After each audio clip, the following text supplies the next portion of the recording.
top stories, 4 bills passed in Friday's sitting of National Assembly.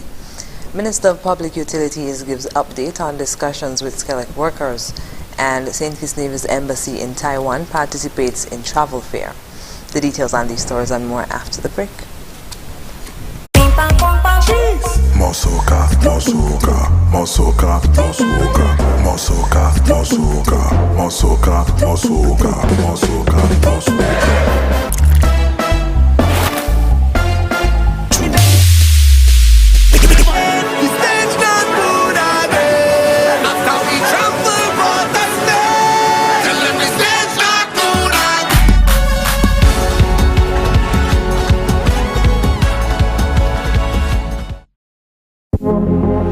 Black Friday deals start now, only at Courts Optical. Save up to 80% off your purchase. Get the latest in eyewear fashion with frames starting at just $99. Payment plans available from 3 to 24 months. Schedule your appointment online today on www.courtsoptical.com. It's easy and convenient. Black Friday sale starts now with up to 80% off frames as low as $99. Only at Courts Optical. Value you can see.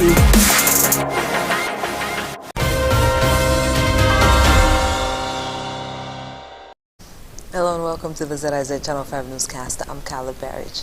4 bills were passed during Friday's sitting of National Assembly at government headquarters. The company's bill and the Evangelistic Faith Church Incorporation bill were the first to be read and passed during the sitting. The amendment to the company's bill allows creditors, directors, shareholders, and other interested persons to apply to the High Court to deal with any assets previously held by the struck exempt companies. The Evangelistic Faith Church St. Kitts Incorporation Bill gives the Evangelistic Faith Church situated at the Alley Sandy Point, St. Kitts, the power to own land and otherwise have legal standing. Other bills on the agenda were the Domestic Violence Amendment Bill and the Cabinet Small Business Bill. In an update on the response to a strike by SKELEC workers, Minister of Public Utilities Honorable Conris Maynard has outlined some of the outcomes of the meeting between staff and management on Tuesday.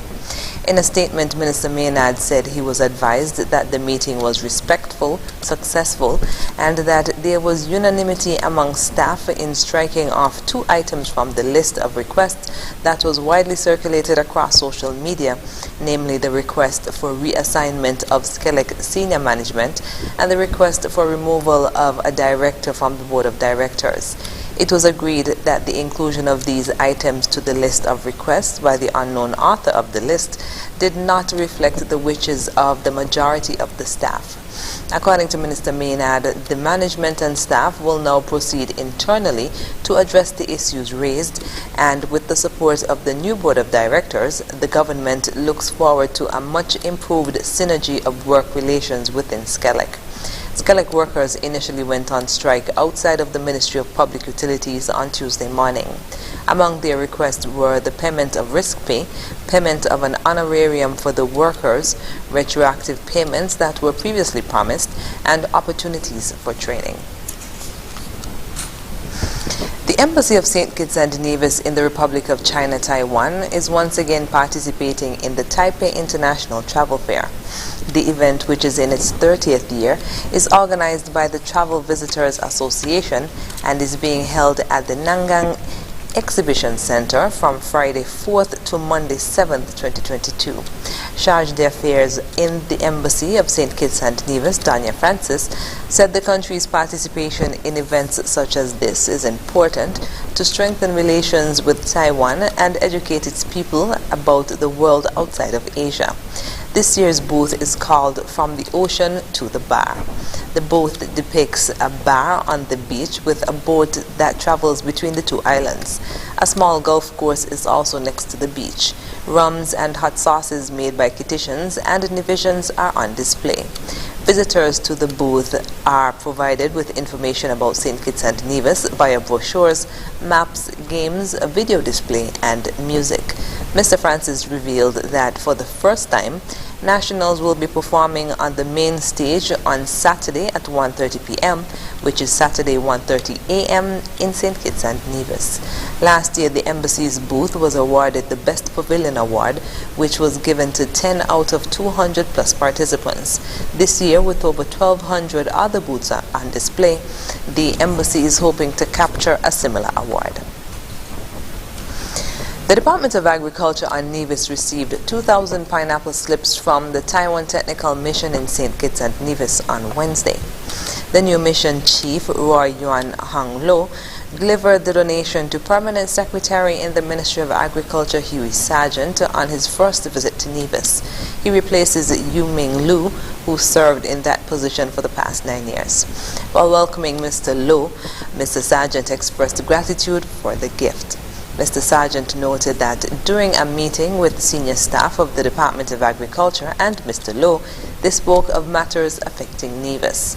He also used the opportunity to extend best wishes to Mr. Lo during his tenure, while registering gratitude to Mr. Lu for serving 9 years as mission chief in St. Kitts and Nevis. After the break, St. Kitts and Nevis delegation leaves for COP27 in Egypt, and Calypso 10 begin for Sugar Mass 51. Stay with us. Elevate your experience with Flow's fiber-fast internet and mobile combined. Enjoy double data and unlimited talk on 4 mobile lines, plus up to 35 megabits per second home internet speed at the best rate, giving you the best value to stay connected. I think our Flow mobile is elevated. You think? An elevated experience starts with Flow at home, powering double data and unlimited talk on 4 mobile lines at the best rate. Visit a Flow store to sign up today. It's the Horsford's Haul All Sales event for 3 days only. This Thursday, 5th November to Saturday, 7th November. Haul all you can get at 25% off store-wide on all discountable items at Horsford's Building and Nevis Center in St. Kitts and Nevis. Yes! For 3 days only. This Thursday, November 3rd, Friday, November 4th, and Saturday, November 5th. Haul all with items of 25% off store-wide on all discountable items. Haul all you can get at 25% off store-wide on all discountable items. Haul all the savings. Haul all the discounts. Haul all the quality products. Haul all at 25% off for 3 days only at the Horsford's Building and Nevis Center. Don't miss it. Terms and conditions apply. See store for details.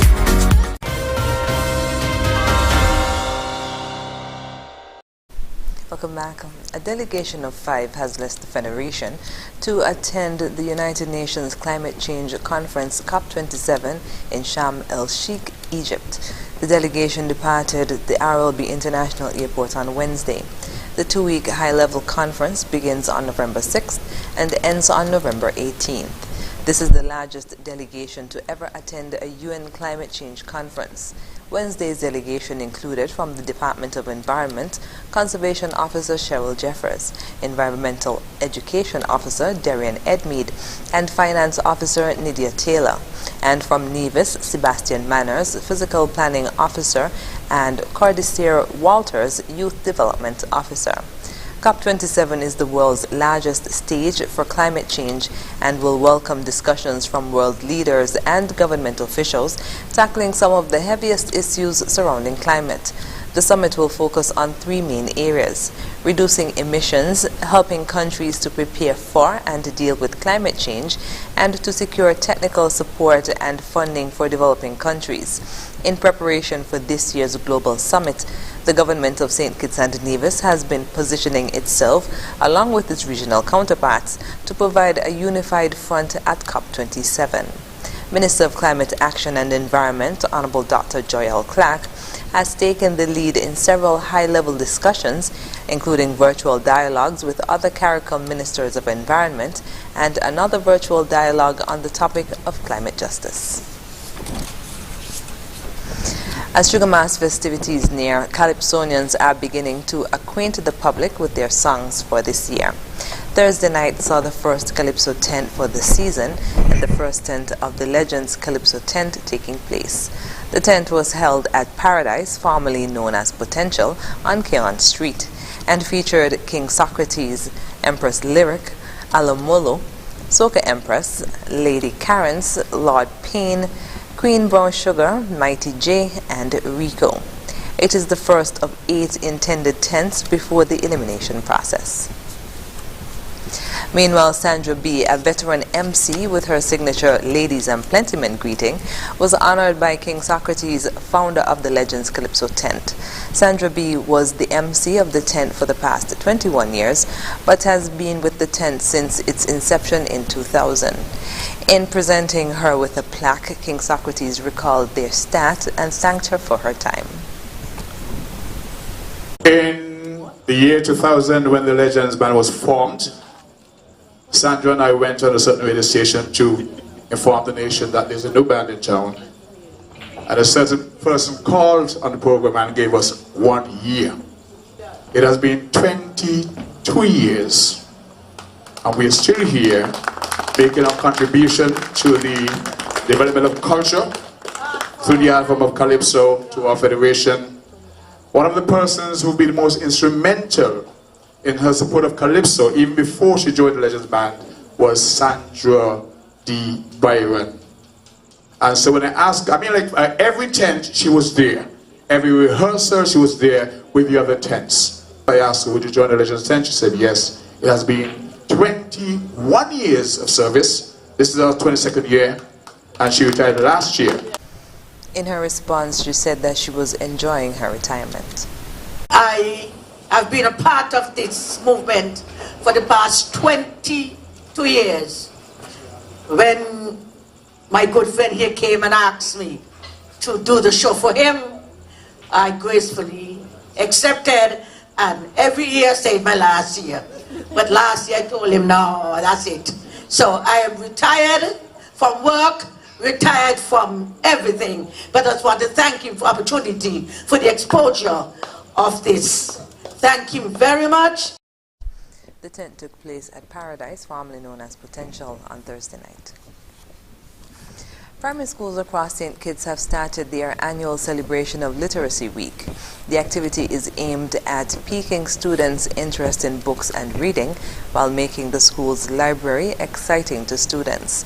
Both Keon and the Tucker-Clack Primary Schools observed Literacy Week on Monday, October 24th to Thursday, October 27th. Deputy Principal of Keon Primary, Ms. Cicely Liebert, was quoted as saying the week was a success as students were exposed to various ways in which they can enjoy reading. Keon Primary School celebrated the week under the theme, Reading is the Key to Rise Above the Ordinary. Principal of the Tucker-Clack Primary School, Devon Harris, said, quote, I think the Tucker-Clack Literacy Week was a success. As usual, the students were very excited, and this year the teachers were able to garner new knowledge as they learned to read Braille and communicate using sign language. With such a success, we look forward to next year's activities, end quote. Literacy Week at the Tucker-Clack Primary School was observed under the theme, Ready to Energize, Aspire, and Discover. On Friday, Edgar T. Morris Primary School observed the event under the theme, Reading is the Passport to Countless Adventures. Other schools involved in the exercise include Beach Allen, Irishtown, and Violet Petty Primary Schools. Coming up in regional news, 16-year-old girl shot and killed allegedly by her sister.